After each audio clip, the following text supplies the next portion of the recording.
Nothing truly prepares you for parenthood, and moms and dads often look at things differently and operate differently. But what if you can get a little help on this parenting journey? But before I get into all that, let me welcome you back to my channel. My name is Ayana, and this is Beyond Committed, where we talk about everything from life, faith, family, marriage, motherhood, and fatherhood, and everything in between, and we take them beyond. If this is your first time here, welcome, and I'm so glad you stopped by.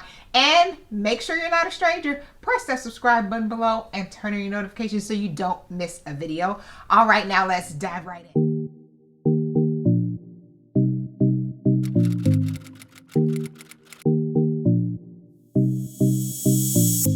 We have been blessed to have 3 daughters, including identical twins. And to say this life has been a roller coaster is an understatement. I mean, there's some things we were prepared for, some things we weren't, and some things we just learned along the way. And I figured dads kind of look at things a little differently. So I asked my husband, Eric, here to kind of share a little bit of his daddy wisdom and kind of help us to not just parent better, but kind of see things that we may not have seen, especially before we had kids.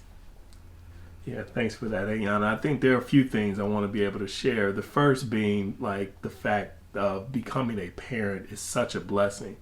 It is a calling and a responsibility, though, at the end of the day, right? So we got to be able to step up. We got to be able to operate in the context of who we are to the children that God has blessed us with. And, you know, I think one of the awesome things early on that we have the opportunity to do as parents, but also as dads, right, is reflect the relationship that we have with God our Father, with our children, right? Being a provider and a protector. And so before they have the opportunity to really comprehend and develop a personal relationship with Him, you're kind of that surrogate, that representative of what that relationship would look like in terms of looking to another being to provide and protect for you. And then it also, I think, helps our children to be able to know where they can come. Because if they see you operating in a certain way, they see you drawing closer to God, they see you praying, they see you seeking, they see you serving, they see you doing all those things, then they ask questions and they know where they can go with those questions. And that's one thing that I love about Eric and our girls is that there's nothing that they can't come to him with. And he finds a way to kind of like share wisdom with him, even when sometimes he uses like really big words. And I think it's hilarious because like he'll give these like explanations and I'm just looking and like they be looking like, and then I give them like the mommy definition of it. Oh, they'd be like, oh, okay, I get it now, daddy. Okay, keep going. So it's hilarious to me to see like him share and show the girls so many things. And even when they don't understand something, they'll seek some more understanding and kind of just keep going. So one of the other key areas of focus I think to think about in the context of parenting is the fact that your kids are sponges. They soak up everything, right? And so we have to be mindful of the things that we say, the things that we do, what we expose them to. You know, one of my daughters is watches me like a hawk every day. It's like I move to the left, I feel a shadow. I look this way, in my periphery, I can see that she's always observing, looking. She'll mirror my behavior if we're eating a meal a certain way. If I pull the food apart a certain way or put it, she will do the same exact thing. And so watching that lets me know that they are watching me, right? And so when you think about that, we want to be able to influence them well. Mm-hmm. And I think that's one good thing that dads should remember, because especially when you're a girl dad, because it can be easy to think, okay, well, they're just emulating their mom. Or, you know, my wife just needs to watch how she does things or how she says things, which is true.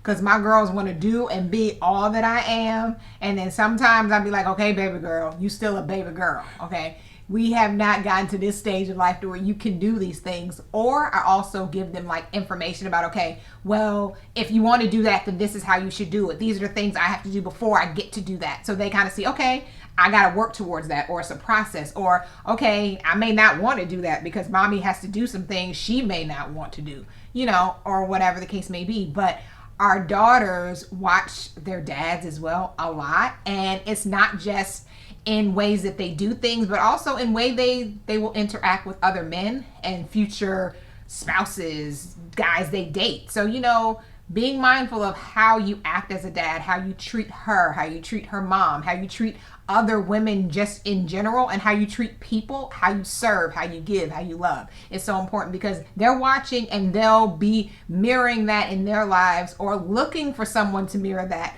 the good and the bad. Yeah, so I think, you know, ultimately, right, you want them to live a life that reflects well upon your life. So if you're not living well, it's borderline impossible for them to live well. They'll have to overcome a lot of different things. And so I think just being mindful of the fact that they're sponges is really ultimately the nugget that I want you to take away. So one of the things I wish I knew that would be so cool about being a dad, and specifically a girl dad, is that my daughters dream and play in color. Now, what do you mean by that? Well, I mean the fact that when they imagine, when they play games, when they play house or what have you, it reflects real life. You know, growing up as a boy, you know, playing with cars, trucks, you know, it was like thinking of outer space, future, all this kind of stuff. It was very like futuristic, fantasy based, you know. Some of it kind of bent back to reality, but these girls, like everything they say and do is pretty much so like real life, just their child's play version of what happens, you know, as adults. Mm-hmm. Which I think is hilarious because he'll come to me sometimes and be like, "Hey, Yana, they doing such and such and they playing such a game." I was like, "Oh, that's fine." He goes, "But why are they doing?" I'm like, "Because they're girls. That's what they do. Like, they've been obstetricians. Somebody's having a baby. Somebody's the midwife. Somebody's the coach helping them breathe. I mean, they didn't have twins and triplets, and they didn't ran church nursery. I mean, the list can go on and on. And I think it's cute, but it's also like something that we have to be mindful of like how colorful these things go, because a lot of their play and interactions are a reflection of the things they see and hear. So that's also a call to us as parents to be mindful of the things we expose them to and the things we allow them to go do and see, because they're going to play and act that out in some ways. It may be very innocent, but it can also trigger some things later that may not be as innocent. Yeah, but I think it's also cool, right? Given their individualities, to be able to kind of cultivate whatever that is in them, their gifts, their talents, their interests, right? So we've got one daughter who's pretty frilly in the hair and nails and all that kind of stuff, right? And so when we think about dolls and dressing up and think, you know, for me down the line, I'm like, you know, I can already see the transaction costs associated with some of these investments, right? But the reality is that's who God created her to be, right? So I should be able to invest in accordingly to help her develop and to become fully who she is. We got another daughter who's very mechanical in nature, her mind, right? So she's always looking to build and mobilize things. And so she's huge, you know, into Legos, right? So we help to kind of support that.